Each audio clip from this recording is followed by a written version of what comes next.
ഇന്നിപ്പോൾ എന്താ വിശേഷം എന്നല്ലേ? ഇന്നൊരു ബിരിയാണി ആയാലോ എന്നല്ല, ഫുൾ പ്രിപ്പറേഷനിലാണ് നമ്മുടെ തക്കു ഒരു ഷെഫ് തന്നെയാണ് കേട്ടോ.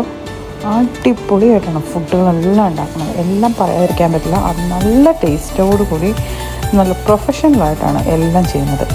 അപ്പോൾ ഇന്ന് സ്പെഷ്യലായിട്ട് മട്ടൺ ബിരിയാണിയാണ് ഞങ്ങൾക്ക് വേണ്ടിയിട്ട് തക്കു ഉണ്ടാക്കാറ്. ലാസ്റ്റ് ടൈം വന്നപ്പോൾ ഞങ്ങൾക്ക് ഉണ്ടാക്കി തന്നായിരുന്നു. പക്ഷേ അതുണ്ടാക്കുന്നത് എങ്ങനെയാണെന്ന് കാണിച്ചു തരണമെന്ന് ഞാൻ പറഞ്ഞിട്ടുണ്ടായിരുന്നു.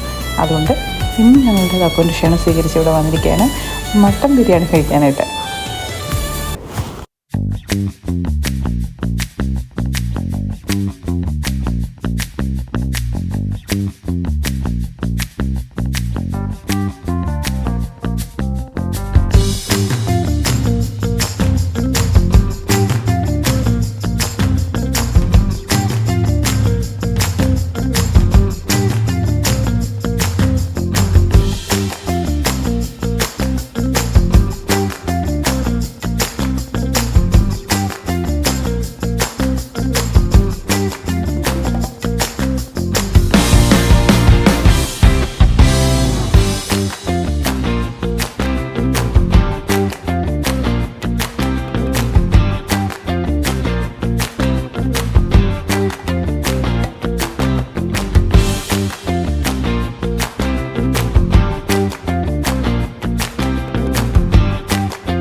മസാലയൊക്കെ ചേർത്ത് ഇങ്ങനെ റെഡി ആയിക്കൊണ്ടിരിക്കുകയാണ്. ഇനി തക്കു ചെയ്ത് എന്താണെന്ന് വെച്ചാൽ ആ മട്ടൺ വേവിച്ച് വെച്ചിരുന്ന വെള്ളം ഈ ഗ്രേവിയിലേക്ക് ചേർക്കണം. അതിന് നല്ല ടേസ്റ്റാണെന്നാണ് തക്കു പറയുന്നത്.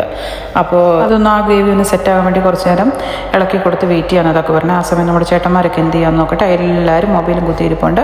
ചേട്ടന്മാർ മാത്രമല്ല ഉമ്മമാരും ഇവിടെ മൊബൈലിലാണ്. ചേച്ചി പാവം ആരുമില്ല, സംസാരിക്കാനും ആരുമില്ല, ഒറ്റയ്ക്കിരിപ്പുണ്ട്. ഈ ചേട്ടൻ ഇവിടെ എന്തിനാണ് വരണേന്ന് വെച്ചാൽ ഇടയ്ക്കിടയ്ക്ക് വന്ന് ഫുഡായോ എന്ന് ചോദിക്കാൻ വേണ്ടി മാത്രമുള്ളവരാണ്. കാണുന്നവർ തെറ്റിദ്ധരിക്കരുത്, സഹായിക്കാനാണ്. തക്കുവിൻ്റെ ആ സീക്രട്ട് എനിക്ക് മനസ്സിലായത്. ഇതൊരു എക്സ്ട്രാ അഡീഷനാണ് കേട്ടോ. തൈര് ചേർക്കുന്നുണ്ട് തക്കു ഇതിനകത്ത്. ഇത് എൻ്റെ അടുത്ത് പറഞ്ഞിട്ടുണ്ടായിരുന്നില്ല. ഇത് ഞാൻ അറിയാതെ ചേർക്കാനുള്ള പരിപാടിയാണ്. പക്ഷെ ഞാനത് പിടിച്ചെടുത്തു. അങ്ങനെ അപ്പോൾ നല്ല കറിയുടെ സ്മെല്ലൊക്കെ വന്നു തുടങ്ങിയിട്ടുണ്ട്. അപ്പോൾ ഇനിയിപ്പോൾ നമുക്ക് വേവിച്ച് വെച്ചിരിക്കുന്ന നമ്മുടെ മട്ടൺ ഇതിലേക്ക് ചേർക്കാം. ഈ മട്ടൺ വേവിച്ച് വെക്കാനായിട്ട് ഉപയോഗിച്ചിരിക്കുന്നത് എന്തൊക്കെയാണെന്നുള്ളത് നമുക്ക് തക്കുവിനോട് തന്നെ ചോദിക്കാം. കാരണം ഞങ്ങൾ വരുന്നതിന് മുന്നേ തന്നെ തക്കു അതൊക്കെ സെറ്റാക്കി വെച്ചിട്ടുണ്ടായിരുന്നു. അപ്പോൾ നമുക്ക് തക്കുവിനോട് തന്നെ പിന്നെ ചോദിക്കാം. പിന്നെ തക്കുവിൻ്റെ ഒരു ഹൈലൈറ്റ് എന്ന് പറയുന്നത് ഫ്രൈഡ് ഒനിയൻസാണ്. നമ്മളിതിന് വീഡിയോ തുടങ്ങുമ്പോൾ കാണിച്ചിരുന്നു കുറേ സവോള ഫ്രൈ ആക്കി വെച്ചിട്ടുണ്ടായിരുന്നു.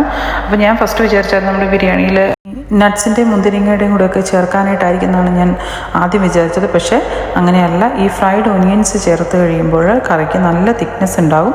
അതിൻ്റെ ടേസ്റ്റും ഒന്നും കൂടെ കൂടും. അതുകൊണ്ടാണ് തക്കു ഇങ്ങനെ ഫ്രൈഡ് ഒനിയൻസ് കറിയിൽ ചേർക്കുന്നത്. പിന്നെ മല്ലിയിലയും പുതിനയിലയും കറിവേപ്പിലയും കൂടെ ചേർത്ത് മിക്സ് ചെയ്ത് നല്ലപോലെ ഇളക്കി വെക്കുന്നുണ്ട്. ഒന്ന് മൂടി വെക്കാം കുറച്ച് സമയം, ഇത് ഈ മസാലയെല്ലാം പീസിലൊന്ന് പിടിക്കാൻ വേണ്ടി. അപ്പം നമ്മുടെ കറി മാത്രമാണ് ഇവിടെ സെറ്റായിരിക്കുന്നതിന് മെയിനായിട്ട് അപ്പുറത്തിരിക്കുകയാണ്. നമുക്ക് റൈസ് സെറ്റാക്കേണ്ടതുണ്ട്. അതിനായിട്ട് ഞങ്ങൾ നെയ്യ് ചൂടാക്കി ഒരു പാത്രത്തിലാക്കി വെച്ചിട്ടുണ്ട്. അതിലേക്ക് നമ്മുടെ ഗരം ഐറ്റംസ് എല്ലാം ഇടുകയാണ്. കറുവാപ്പട്ടയും ഗ്രാമ്പു ഏലക്കായും പെരുംജീരകം എല്ലാം കൂടെ ഇട്ട് അതൊന്ന് ചൂടാക്കി എടുക്കാം. അപ്പോൾ റൈസ് നമ്മളൊരു 1 മണിക്കൂർ മുന്നേ നമ്മൾ വെള്ളത്തിൽ ഒന്ന് കുതിരാനായിട്ട് എടുത്ത് വെച്ചിട്ടുണ്ടായിരുന്നു. അതും കൂടെ നമുക്കിതിലേക്ക് ചേർത്ത് കൊടുത്ത് ഒന്ന് ഇളക്കി ആ നെയ്യിലൊന്ന് ജസ്റ്റ് വറുത്തെടുക്കാം. അതിനുശേഷമാണ് നമ്മുടെ ചൂടുവെള്ളം, ആവശ്യത്തിന് വേണ്ടുന്ന ചൂടുവെള്ളം നമ്മൾ ചേർത്ത് കൊടുക്കുന്നത്. പിന്നെ തക്കുവിൻ്റെ രണ്ടാമത്തെ ടിപ്പ് ഞാൻ കാണിച്ചു തരാം. തക്കു ഒരു ഗ്ലാസ് പാൽ ചേർക്കുന്നുണ്ട് ഇതിൽ. ഇതെന്തിനാണെന്ന് വെച്ചാൽ അരി കൂടുതലും ഈ റൈസ് സോഫ്റ്റ് ആകാനായിട്ടാണ്. ഇത് നമ്മുടെ ഫ്ലേവറിന് വേണ്ടിയിട്ടുള്ള കൈതച്ചക്കയാണ് കേട്ടോ.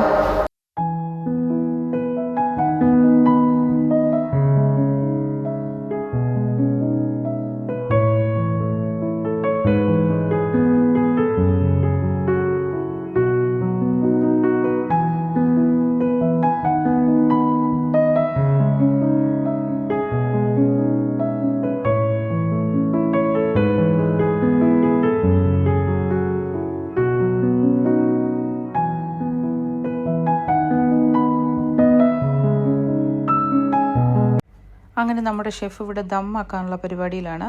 അപ്പോൾ അതിന് മുന്നേ ഞാൻ ഇതെന്താ ചെയ്തിരിക്കുന്നത്? മട്ടനിൽ മുളക് പൊടി, മഞ്ഞൾപ്പൊടി, മല്ലിപ്പൊടി, മസാലപ്പൊടി, ഉപ്പ് ഇത് വേവിച്ചു. പിന്നെ എണ്ണ ഒഴിച്ചിട്ട് പകുതി സബോള വറുത്തു, പകുതി സബോള വഴറ്റി. വഴറ്റിയിൽ മല്ലിപ്പൊടി, മഞ്ഞൾപ്പൊടി, മുളക് പൊടി ഒക്കെ ഇട്ട് വഴറ്റിയിട്ട് ഉപ്പിട്ടിട്ട് ഇഞ്ചി വെളുത്തുള്ളി പേസ്റ്റ് ഇട്ടു, മട്ടൻ ഇട്ടു.